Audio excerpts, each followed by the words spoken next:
Hola queridos amigos, ¿cómo están ustedes? Espero que realmente la estén pasando genial. Desde Las Palmas Chaco, su servidor para todo el mundo, Javier Flor, hoy trayéndoles un tema para despejar un poquitito algunas dudas de aquellas personas que tengan relación con el mundo de la biología celular y molecular, de las ciencias biológicas. Un tema realmente muy importante, apasionante como es la glucólisis.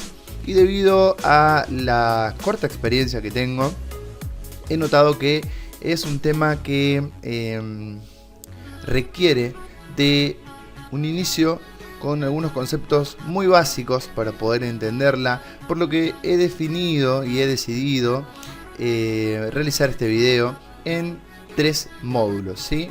Cortitos, pequeños, que se puedan entender, prácticos, ¿sí? Para todas aquellas personas que tienen dudas sobre la realización de esta vía, sumamente importante para el mantenimiento de la vida de todas las células, tanto del organismo como aquellas células individuales, ¿sí? Que se encuentran tanto en seres humanos, animales, vegetales. Ya vamos a ir viendo características de esta vía en las diferentes células. Muchas gracias por prestarme atención. Simplemente les voy a mostrar rápidamente de qué vamos a hablar en las diferentes clases, para que aquellos estudiantes que estén ya en un nivel avanzado puedan saltear la clase que le parezca conveniente. Así que bueno, en la clase número 1 vamos a hablar de los conceptos básicos necesarios, aquellos conceptos que son fundamentales para poder entender la vía, ¿sí? Después un poquitito del ingreso de la glucosa a la célula. Lógicamente, al hablar de glucólisis tenemos relación directa con la glucosa, y es importante saber, por ejemplo, qué le sucede a la glucosa para mantenerse dentro de la célula y después continuar con la vía. También vamos a hablar de la vía glucolítica, pero simplemente nombrando los sustratos, los productos y las enzimas que forman parte de esta vía, ¿sí? Así que aquellas personas que no tienen estos conocimientos pueden simplemente anotar en un cuadernito, en una libretita, en una hoja donde les parezca conveniente, para después repasarla. En la clase 2 ya vamos a hablar un poquitito más en profundidad de lo que es el consumo energético y la generación de energía por parte de la vía glucolítica. Y también vamos a hablar un poquitito del balance energético de ambas vías, de la aeróbica y de la anaeróbica, la diferencia que hay entre cada una de ellas. Y por supuesto, para finalizar la clase 2, algunas características de las reacciones que forman parte ya de este nivel un poquitito más avanzado, ¿sí?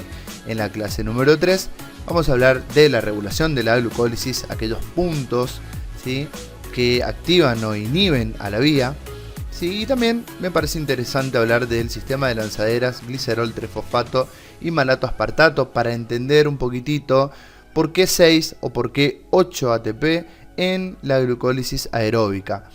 Y para finalizar, unas consideraciones generales que van a permitir después continuar con el estudio del metabolismo de los hidratos de carbono. Sin más que agregar, les agradezco una vez más por prestarme atención y empezamos con la clase número 1. Muchas gracias.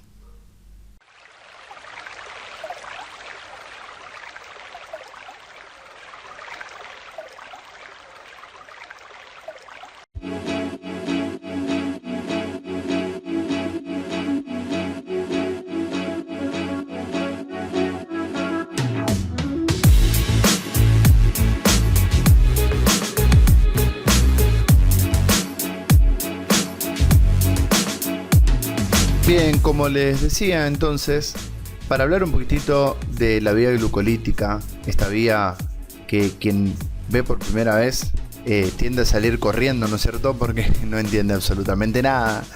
Y que bueno, inicia acá, ¿sí?, en glucosa, y siguiendo las flechas, después de un conjunto de reacciones, termina en unos productos, ¿sí?, que pueden ser el piruvato, ¿sí?, o ácido pirúvico también, o el lactato, ácido láctico. Ya vamos a ir viendo las diferencias que hay respecto a la formación de uno o del otro, pero básicamente es una vía que requiere un poco de apertura mental, ¿sí?, pero es muy sencilla, ¿sí? Yo voy a hacer lo posible para transmitirles un conocimiento muy básico, de tal forma que no tengan problema en asimilar la información. Lógicamente, ante cualquier sugerencia, lo único que tienen que hacer es escribirme al mail, comentarme, y voy a agendar todas aquellas sugerencias que sirvan, ¿no es cierto?, para poder mejorar la calidad de enseñanza. Bien, bueno, entonces, cuando hablamos de glucólisis, básicamente estamos hablando de un proceso que lo que hace es iniciar con un sustrato y mediante un conjunto de transformaciones terminar con un producto. En este caso, el sustrato con el que se inicia es la glucosa y terminamos en piruvato o lactato, también llamado ácido pirúvico o ácido láctico. Cada uno de ellos depende del país, depende de la costumbre del docente.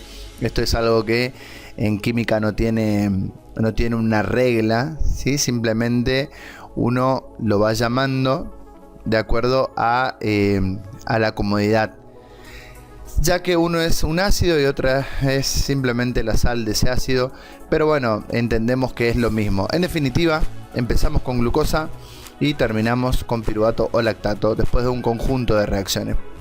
Pero la palabra glucólisis, ¿sí?, ¿de dónde viene? ¿Qué significa?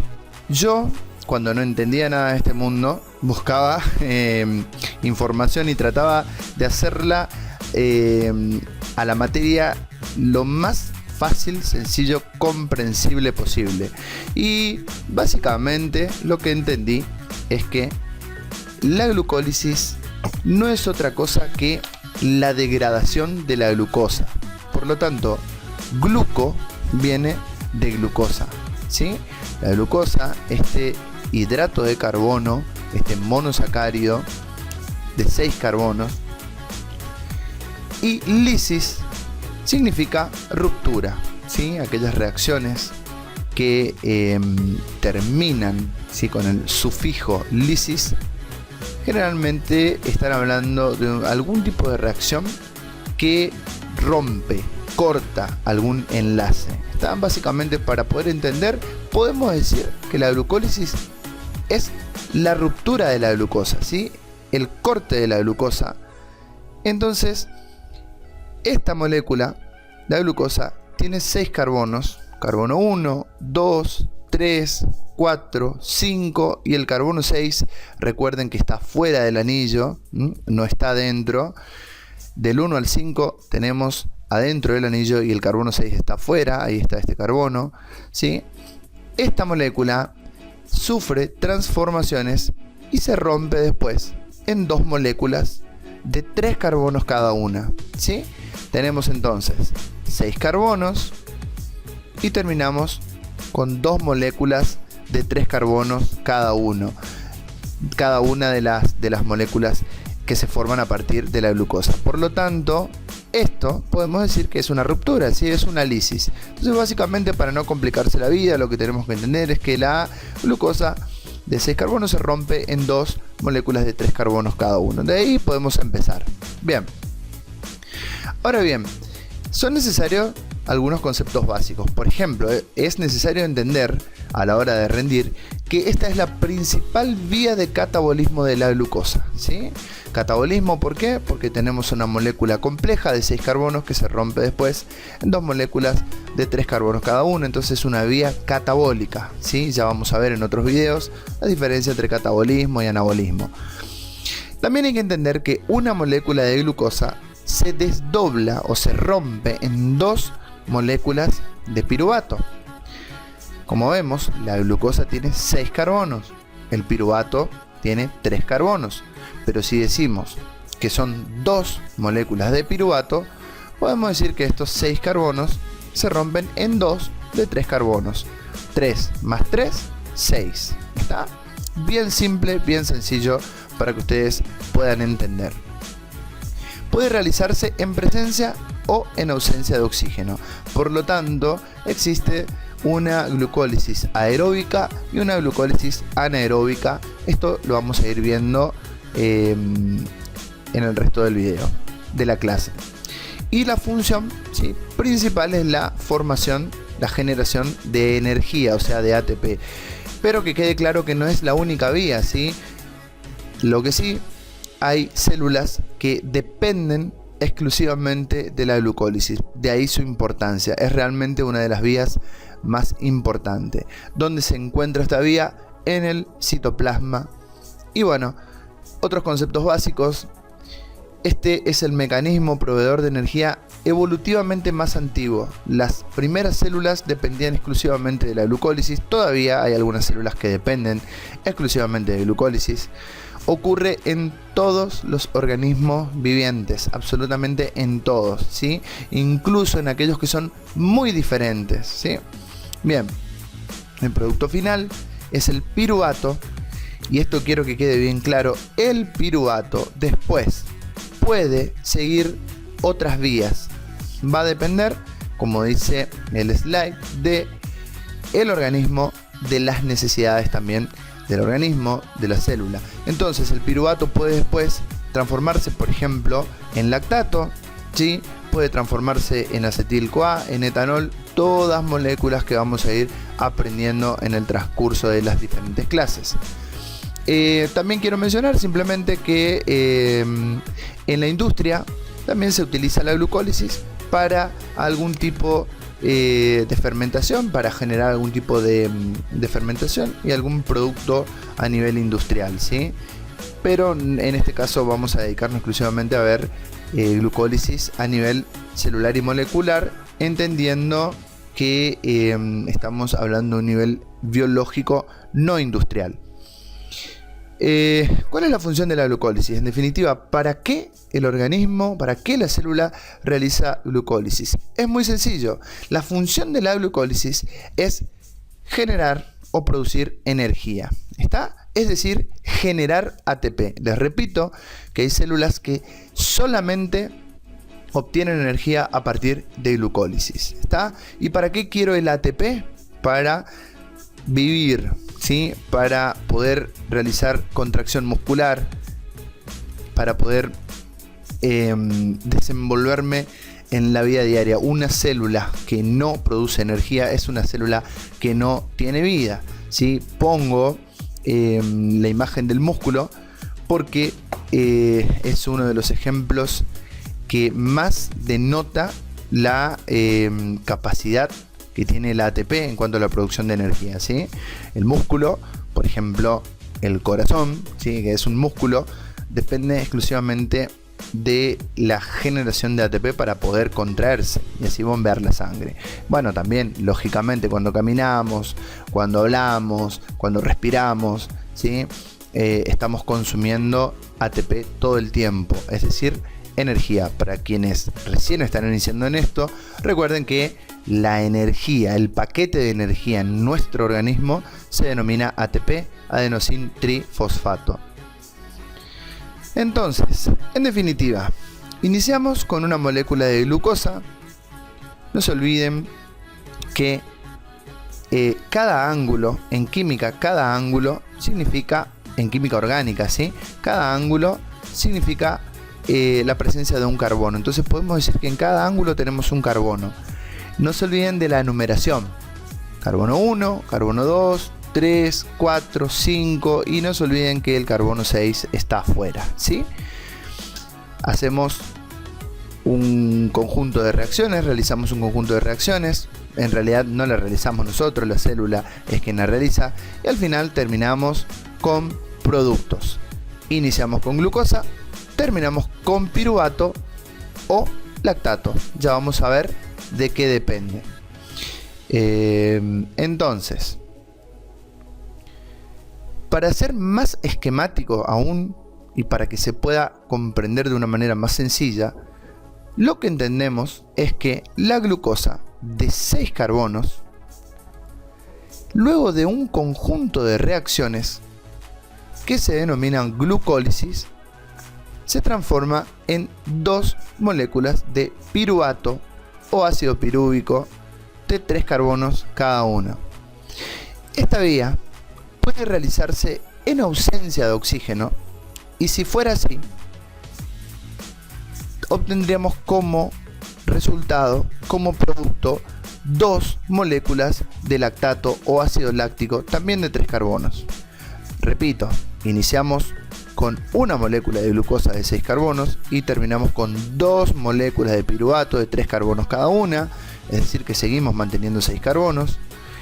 Pero si esta vía se realiza en ausencia de oxígeno, ¿sí? Es decir, en anaerobiosis, obtendremos como producto final 2 moléculas de lactato que también tienen 3 carbonos cada una. Ahora, si esta vía se realiza en presencia de oxígeno, es decir, en aerobiosis, vamos a obtener como resultado 2 moléculas de acetil-CoA. Como verán ustedes, el acetil-CoA ya no tiene 3 carbonos, sino que tiene 2 carbonos. ¿Qué significa eso? Que en este camino perdió un carbono, ¿sí? Ese carbono generalmente se elimina como dióxido de carbono, ¿sí? Y este proceso se denomina descarboxilación oxidativa. Pero esto es simplemente a modo de orientación, ya que no vamos a ver, nosotros nos vamos a centrar aquí, ¿sí? Y aquí. Esto es tema de otro capítulo. Es simplemente para que sepan ustedes que si se realiza en ausencia de oxígeno tenemos lactato, si se realiza en presencia de oxígeno tenemos acetil-CoA y aquí se pierde un carbono como dióxido de carbono, ¿sí? El proceso se denomina descarboxilación oxidativa. Ahora bien, una reseña sencilla nada más para aquellas personas que no recuerdan la estructura de la glucosa. Nosotros no vamos a mirar la fórmula, no vamos a mirar el número de hidrógenos, no vamos a mirar esto para hacer más didáctica la cosa. Vamos a hablar simplemente de carbonos, ¿sí? Y vamos a recordar la numeración de derecha a izquierda. Cada ángulo es un carbono: carbono 1, carbono 2, carbono 3, carbono 4, carbono 5, carbono 6. En definitiva, ¿cuántos carbonos tiene la glucosa? 6 carbonos, ¿sí? Ahora bien, cuando la glucosa sufre una fosforilación, es decir, se le agrega un fósforo, ¿sí?, en el carbono 6, nosotros vamos a representar a la molécula así, ¿sí? Un dibujito, un esquema más sencillo, pero bueno, acá está la fórmula, esta es la manera química, la manera profesional. Nosotros, para entenderla, la glucólisis, simplemente vamos a dibujar a nuestro hexágono, ¿sí?, nuestra hexosa, con una P arriba que simboliza este fósforo. Entonces, cuando la glucosa recibe un fósforo, en este caso en el carbono 6, recuerdan, carbono 1, 2, 3, 4, 5, 6, decimos que la glucosa se transforma en glucosa 6-fosfato. Es decir, llamamos a la glucosa 6-fosfato a aquella glucosa que ha recibido un fósforo en el carbono 6, ¿sí? Bien, la fructosa no es otra cosa que un isómero de la glucosa, es decir, un isómero más precisamente de función. Para quienes no tengan en claro qué son los isómeros y quienes no recuerden la estructura de hidratos de carbono, ¿sí?, yo tengo un video en el que hablo de la estructura de cada uno de los hidratos de carbono y les recomiendo frenar el video acá y repasar la estructura tanto de la glucosa como de la fructosa. Pero recordamos que la glucosa es una aldohexosa porque tiene un grupo aldehído y la fructosa es una cetohexosa porque tiene un grupo cetona. Al ciclarse, la fructosa adopta una estructura pentagonal, en cambio la glucosa una estructura hexagonal. Sin embargo, seguimos teniendo la misma cantidad de carbonos, ¿sí? Carbono 1, carbono 2, carbono 3, carbono 4, carbono 5 y carbono 6. ¿Cuál es la diferencia? En este caso, el carbono 1 y el carbono 6 están afuera de la estructura. Fíjense que acá el carbono 1 estaba dentro de la estructura. Aquí el carbono 1 y el 6 están afuera de la estructura. Bueno, esta es la estructura química, ¿sí? La figura química, como van a encontrar ustedes en los libros. para que sea didáctico yo lo hago así. Ahora bien, cuando la fructosa recibe un fósforo en el carbono 6, ¿sí?, la llamamos fructosa 6-fosfato. Si reciben el carbono 1, será fructosa 1,6-bifosfato, y con un poquitito de práctica vamos a ir aprendiéndonos los nombres. Así que bien básico esto de las estructuras de los principales monosacáridos que forman parte de esta vía. Les repito que quienes no tengan en claro esto pueden ver el video de hidrato de carbono. Yo considero que uno no puede avanzar si no conoce la estructura tanto de la glucosa como de la fructosa, pero también entiendo que si llegaron hasta acá es porque esto ya lo vieron, ¿sí? Así que bien, vamos a continuar entonces. Hay que recordar simplemente que los isómeros de función son moléculas que tienen igual número de átomos, como la glucosa y la fructosa, pero diferente grupo funcional. Entonces la glucosa era un aldehído y la fructosa era una cetona. Entonces glucosa y fructosa son isómeros de función. Y también sucede lo mismo con el gliceraldehído 3-fosfato y la dihidroxiacetona fosfato. Son isómeros de función. Ya vamos a ver dónde se forman el gliceraldehído 3-fosfato y la dihidroxiacetona fosfato. Otra cosa que hay que recordar es que las quinasas, es decir, enzimas que se denominan así quinasas, realizan reacciones de fosforilación. Ya vamos a ver la importancia del fósforo en esta vía. Recuerden entonces, las quinasas fosforilan. Y muy importante reiterar que empezamos con una glucosa que tiene 6 carbonos y terminamos con 2 piruvatos o 2 lactatos en caso de que sea la vía anaeróbica, y que cada uno de ellos tiene 3 carbonos. Es decir, que seguimos manteniendo 6 carbonos, ¿sí? Eso es muy importante. Yo cuando era estudiante no entendía cómo era este tema del lactato, del piruvato. Bueno, es muy simple. La glucosa tiene 6 carbonos y al final de la vía seguimos teniendo 6 carbonos, solo que repartidos en 2 moléculas, o de piruvato o 2 moléculas de lactato, ¿sí? Es muy importante entender de qué manera ingresa la glucosa a la célula. ¿Por qué? Porque la glucosa anda, ¿sí?, disuelta en sangre, y cuando la célula necesita producir energía va a ser necesario el ingreso de la glucosa a la célula, y por supuesto que esta glucosa se mantenga, ¿sí?, adentro de la célula para que después pueda seguir la reacción.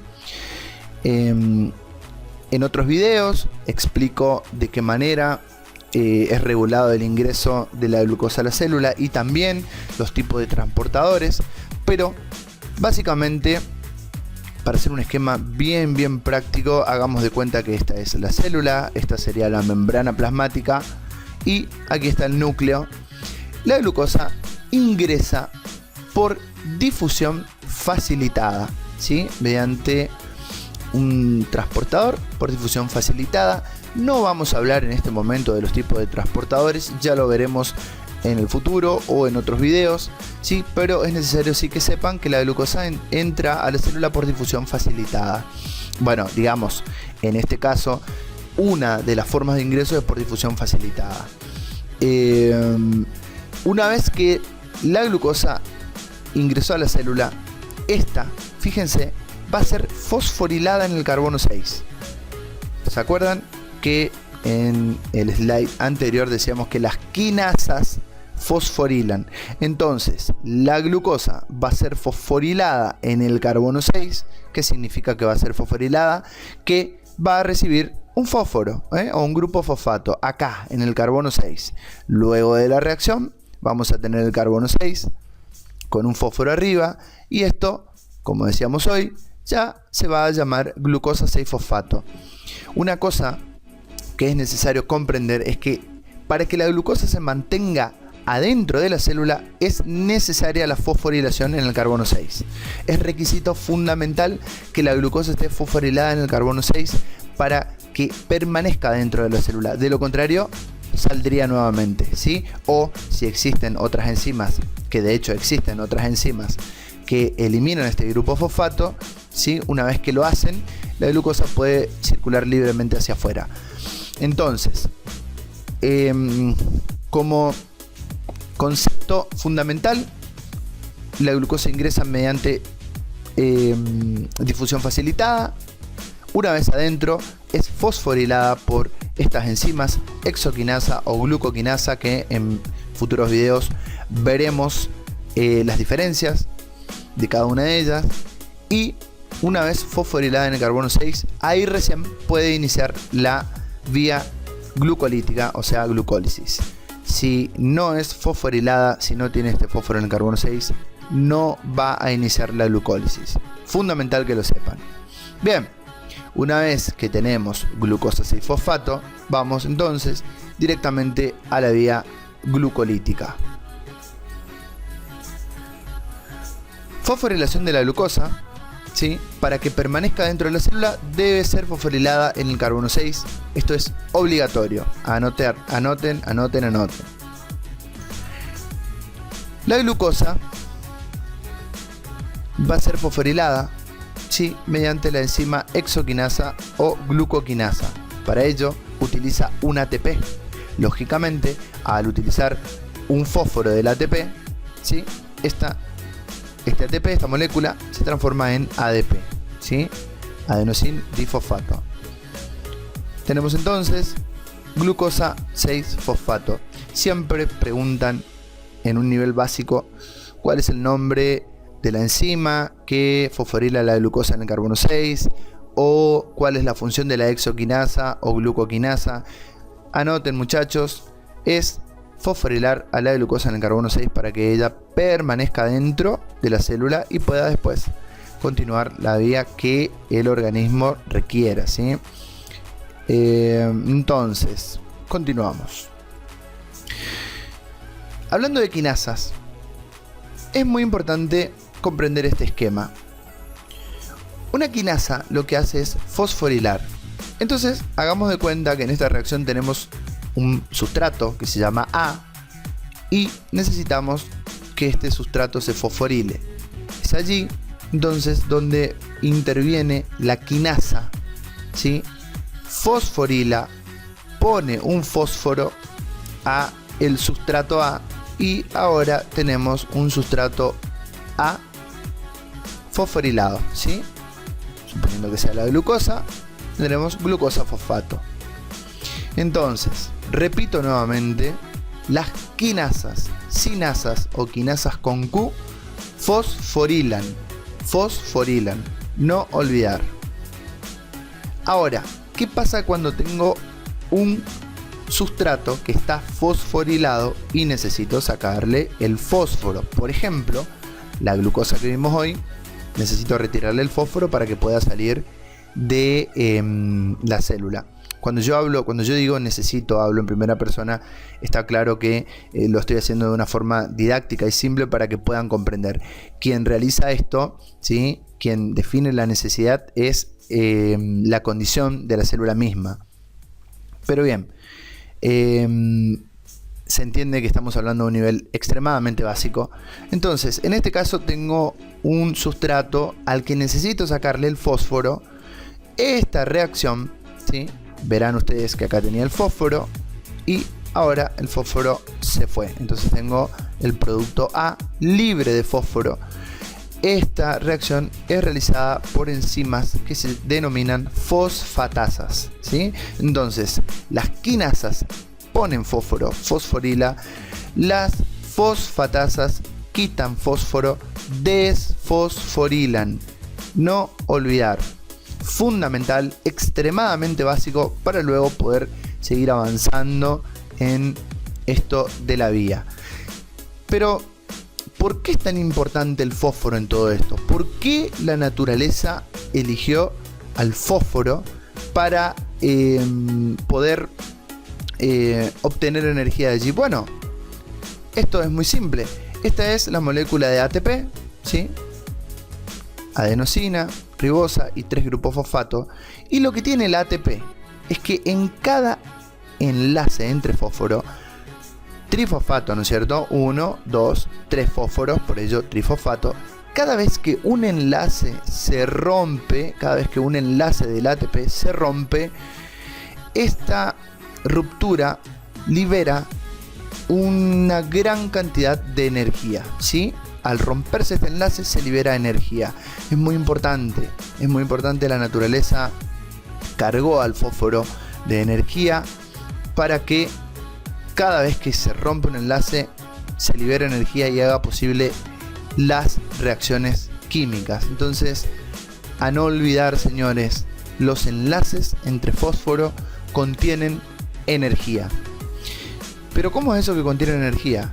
Sí, los enlaces entre fósforo contienen energía. Y si no, basta simplemente con mirar este ejemplo.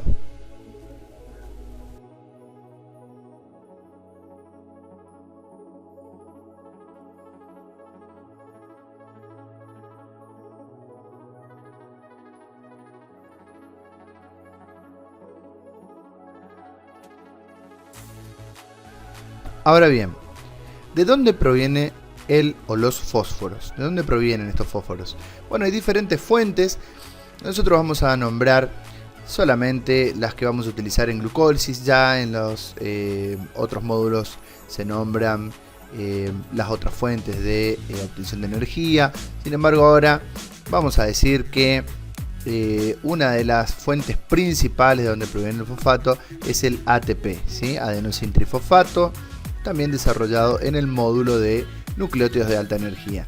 Pero bueno, también hay otros nucleótidos que pueden donarnos fósforos. Ahora nos vamos a concentrar simplemente en el ATP. Decimos que el ATP dona un fósforo y hace posible que una reacción que necesita energía tenga lugar. También puede provenir el fósforo de fosfato inorgánico, fosfato libre, fósforo libre, como les guste llamarlo. Hay diferentes formas de llamarlo según el docente, según el libro, pero básicamente se lo simboliza así, PI. Yo le digo fosfato inorgánico, fósforo libre, entiéndanlo de esta manera. Y otra de las fuentes es la fosforilación a nivel de sustrato. Es una forma muy interesante de obtener fósforo, ¿sí? Fundamentalmente para la formación de ATP. Pero básicamente, como ejemplo, caemos de nuevo en el ejemplo del sustrato A, que se fosforila, entonces queda A fosforilado, A con su grupo fosfato. Decíamos entonces que el ATP es una de las fuentes, entonces mediante una quinasa se utiliza un ATP, adenosintrifosfato. Uno de los fósforos va a ir a parar a este sustrato, que ahora pasa a ser sustrato fosforilado, ¿sí? Mediante una quinasa, lo dijimos, todas las quinasas fosforilan, y este ATP, al haber perdido un fósforo, se transforma en ADP, adenosintrifosfato, adenosindifosfato, o adenosina trifosfato, adenosina difosfato. Sí, hay muchas formas de nombrarlo. Depende, como les digo, del autor, de la traducción, del docente, no importa. Lo importante es que se comprenda básicamente la reacción. A pasa a fosforilado mediante una quinasa, ¿sí? Por la utilización de un ATP. Un fósforo del ATP va a formar parte del sustrato, se va a fosforilar, entonces el ATP se transforma en ADP. Siempre sigan la flecha. Es como cuando uno va conduciendo, hay que seguir las flechas, ¿sí? Decíamos también que la otra posibilidad es el fosfato inorgánico, fosfato libre. Entonces en este caso ya no proviene de un ATP, simplemente hay un fósforo libre suelto por el citoplasma, por alguna matriz de alguna organela celular, y también mediante una quinasa el fosfato libre que anda por ahí suelto, ¿sí? Es incorporado al sustrato de tal forma que A pasa a fosforilado mediante la quinasa, ¿sí? Ahí tiene su fosfato libre, y de esa forma se utiliza el fósforo inorgánico, ¿sí? Como para también fosforilar a un sustrato. La diferencia es que acá tenemos ATP, acá hay un fósforo libre, y la otra opción era la fosforilación a nivel de sustrato. Esta es particularmente importante aquí en glucólisis. Se llama fosforilación a nivel de sustrato, en este caso para generar energía. ¿Por qué? Porque este es un sustrato que está siendo degradado, ¿sí? En este caso el 1,3 bifosfoglicerato, 1 porque está en el carbono 1, uno de los fósforos, y 3 porque está en el carbono 3, el otro fósforo. 1,3 bifosfo, porque son dos fósforos, glicerato, bueno, esto proviene del glicerol, ya lo veremos en otros videos, pero en glucólisis este sustrato o producto también es importante, forma parte de la glucólisis. Con los videos que siguen lo vamos a ir nombrando y vamos a ir viendo más a profundidad, pero decíamos que se llama fosforilación a nivel de sustrato. ¿Por qué? Porque este sustrato, al degradarse, fíjense que este fósforo aquí ya no se encuentra, entonces ya no se llama 1,3 bifosfoglicerato, 1 porque estaba en el carbono 1, 3 porque estaba en el carbono 3, bifosfo porque son dos fósforos. Ahora ya no tenemos 2 y ya no tenemos el fósforo del carbono 1, entonces este producto se llama solamente 3-fosfoglicerato.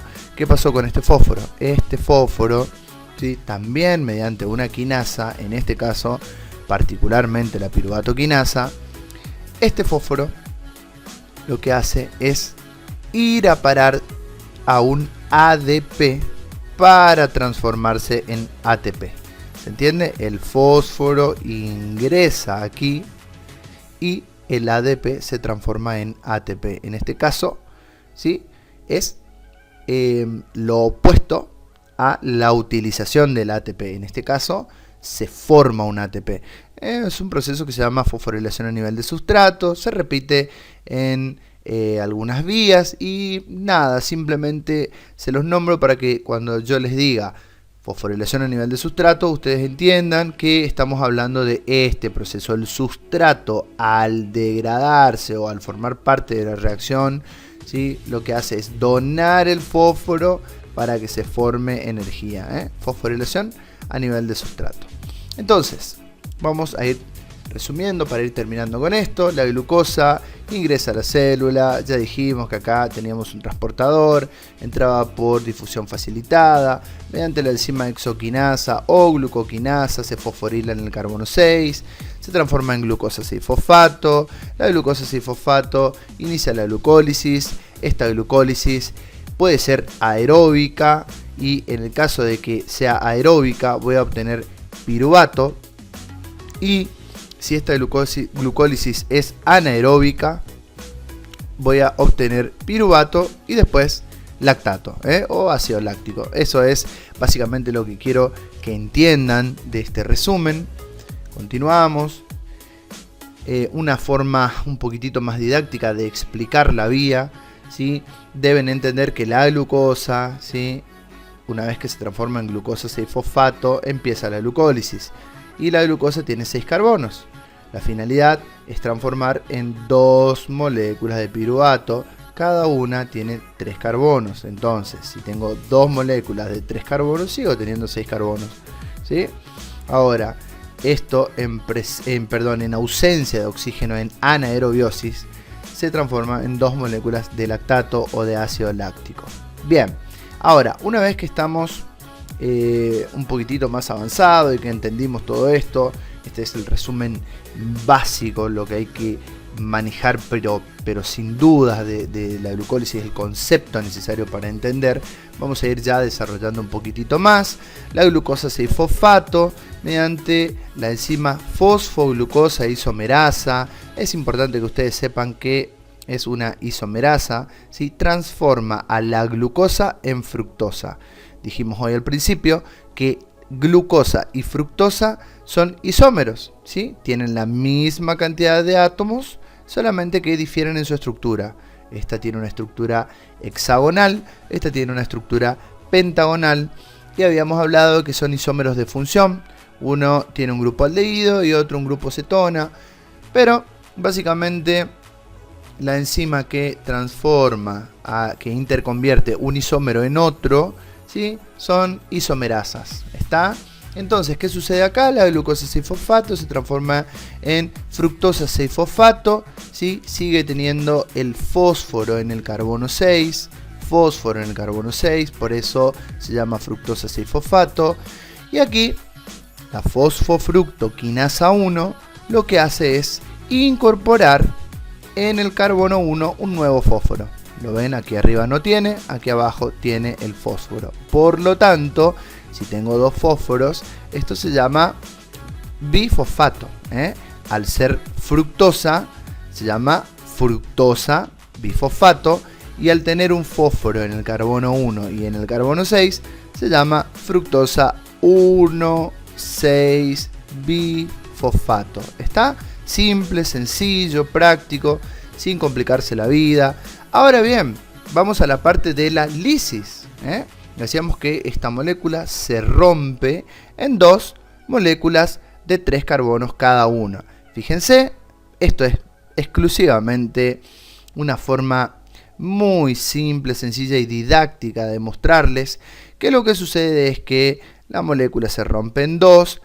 Cada una de ellas tiene un carbono, carbono 1, carbono 2, carbono 3, carbono 1, carbono 2, carbono 3 y cada una tiene un fósforo, ¿sí?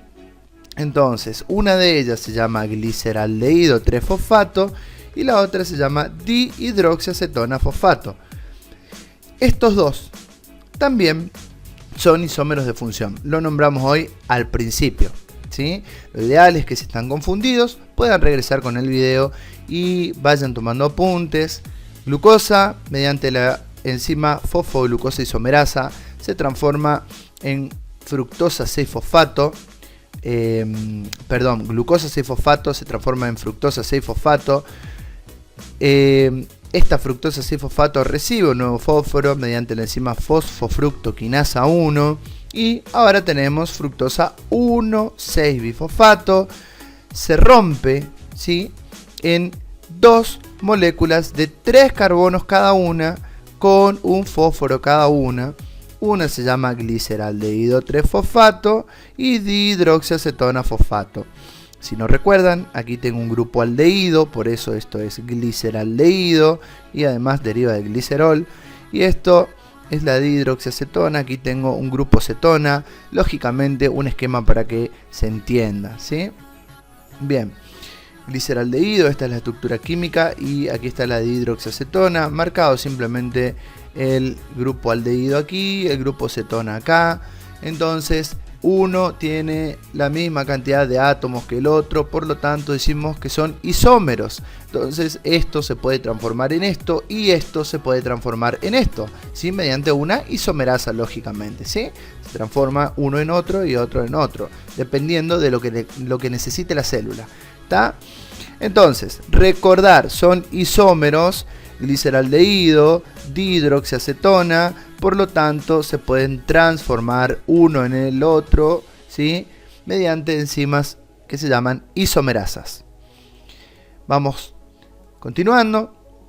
Decíamos que la fructosa 1,6-bifosfato se rompe en dos moléculas de 3 carbonos cada una con un fósforo cada una, pero, y esto resalten, tomen apunte bien grande, en este caso, aunque cada uno se puede transformar en el otro, la vía sigue por este lado, ¿sí? Que se entienda, se rompe en dos moléculas de 3 carbonos, pero la vía va a continuar acá, por el gliceraldehído. Entonces necesito transformar a la dihidroxiacetona en gliceraldehído, ¿sí? Por lo que tengo un gliceraldehído y una dihidroxiacetona fosfato que se transforma en gliceraldehído. ¿Qué significa eso? Que desde aquí para abajo todo se va a multiplicar por 2. ¿Por qué? Porque tengo dos gliceraldehídos. ¿Y de dónde salieron esos gliceraldehídos? Fácil. Uno, ¿sí?, de la ruptura de la fructosa y el otro de la dihidroxiacetona que se transforma en gliceraldehído. Recuerden, desde gliceraldehído para abajo, todo lo que obtengo es por 2, ¿sí? Si ustedes pueden entender eso, listo. El resto es realmente como un cuento. El gliceraldehído se transforma en 1,3 bifosfoglicerato, ¿sí? Recuerdan cuando vimos fosforilación a nivel de sustrato, 2 slides atrás. El 1,3 bifosfoliserato se transforma en 3-fosfoliserato, es decir que pierde este fósforo. El 3-fosfoliserato se transforma después mediante un conjunto de reacciones en piruvato, y hasta ahí hemos llegado al final de la glucólisis, ¿sí? Siempre resumiendo y cada vez haciendo un poquitito más delicado el asunto, más fino, ¿sí? Lo importante, les repito, la fructosa 1,6-bifosfato se rompe en 2 moléculas de 3 carbonos cada una además tiene un fósforo, gliceraldehído 3-fosfato y dihidroxiacetona fosfato. Si bien los dos se pueden interconvertir en la glucólisis, la dihidroxiacetona va a transformarse también en gliceraldehído, por lo tanto tengo 2 gliceraldehídos, ¿sí? Este que ya tenía acá y una dihidroxi que se me transforma en gliceraldehído 3-fosfato. Desde allí después el gliceraldehído 3-fosfato se transforma en 1,3 bifosfoliserato, luego este en 3-fosfoliserato y mediante un conjunto de reacciones culmino con el piruvato. Acá recuerden que desde aquí tengo todo por 2. 2 gliceraldehído 3-fosfato, 2 1,3 bifosfoliserato, 2 3-fosfoliserato y 2 piruvato. Bien. Ahora, resumiendo y para no complicarse, como les dije en este video, la intención era nombrarle los conceptos básicos, el ingreso de glucosa, que se entienda lo básico de glucólisis, de la vía glucolítica, y para finalizar, ¿sí?, vamos a hablar de la vía en sí. Ustedes lo que tienen que hacer, yo lo hice de esta manera, me aprendí dibujando todos los sustratos y productos y al costado las enzimas. Son reacciones simples y una vez que uno se aprende, luego no se olvida nunca más. Entonces, al menos si se dedica a esto, lógico, por supuesto. Entonces, decíamos que tenemos una reacción que inicia con glucosa, que tiene 6 carbonos, y terminamos en piruvato, ¿sí? Ahora bien, o lactato, dependiendo si era aeróbica o anaeróbica. Vamos a nombrar a los sustratos y productos y las enzimas. Entonces, ¿cómo lo digo yo? La glucosa, ¿sí?, es convertida, transformada, catalizada, como ustedes quieran llamarlo, a glucosa 6-fosfato mediante la enzima hexoquinasa, ¿sí? Recuerden que es una quinasa, pone un fósforo. Siempre una quinasa van a ver que hay algún fósforo dando vuelta. La glucosa 6-fosfato, ¿sí?, mediante una isomerasa, o si quieren saber el nombre de la enzima glucosa 6-fosfato isomerasa, es transformada en fructosa 6-fosfato. Ahora la fructosa 6-fosfato, mediante la enzima fosfofructoquinasa 1, es transformada en fructosa 1,6 bifosfato. Verán acá que de nuevo hay una quinasa y se agrega un fósforo más, el que ahora está en el carbono 1. Ahora bien, esta fructosa 1,6 bifosfato es transformada en 2 moléculas de 3 carbonos cada una. Gliceraldehído 3-fosfato y dihidroxiacetona fosfato. ¿Quién cataliza esta reacción? La enzima aldolasa. Es catalizada la fructosa 1,6-bifosfato a gliceraldehído 3-fosfato y dihidroxiacetona fosfato. Y como les expliqué hoy, si bien estos dos se pueden interconvertir, es decir que el gliceraldehído se puede convertir en dihidroxiacetona, en la glucólisis la vía sigue por aquí. Es decir que esta dihidroxiacetona se va a transformar en gliceraldehído 3-fosfato, el gliceraldehído 3-fosfato en 1,3 bifosfoliserato mediante la enzima gliceraldehído 3-fosfato deshidrogenasa. El 1,3 bifosfoliserato se transforma en 3-fosfoliserato mediante la enzima fosfoliserato quinasa. Van a ver que pierde un fósforo, ¿sí?, el del carbono 1, entonces me queda solamente 3-fosfoliserato. El 3-fosfoliserato se reordena nada más mediante la enzima fosfoliserato mutasa y pasa a ser 2-fosfoliserato. ¿Qué significa eso? Que el fósforo que estaba en el carbono 3 ahora pasa al carbono 2. El 2-fosfoliserato mediante la enolasa es transformado en fosfoenol piruvato. El fosfoenol piruvato mediante la piruvato quinasa en enol piruvato, y esta reacción de aquí para abajo es espontánea, no necesita de ninguna enzima. Entonces, una vez que tengo fosfoenol piruvato, enol piruvato, ya el enol piruvato automáticamente se transforma en piruvato. Y recuerden, todo desde aquí para abajo se multiplica por 2, es necesario para poder entender luego el resto de las reacciones en los próximos videos. Bueno, gente, espero que les haya servido. Cualquier duda que tengan me la dejan en los comentarios. Este video se lo dedico a los alumnos, exalumnos, hoy profesionales, odontólogos de la Universidad Nacional del Nordeste, quienes no solo me dieron la posibilidad de subsistir en mi época de estudiante enseñando estas cuestiones bioquímicas, sino que además me enseñaron muchísimo sobre la vida. Gracias a todos los alumnos que formé durante 6 años en esta materia, y por supuesto a mi querida Universidad Nacional del Nordeste, la universidad que me dio el título de médico con el que hoy puedo transmitir estos conocimientos. Y a no olvidar que esto, señores, es como un cuento. Muchas gracias por la atención y nos vemos en el próximo video.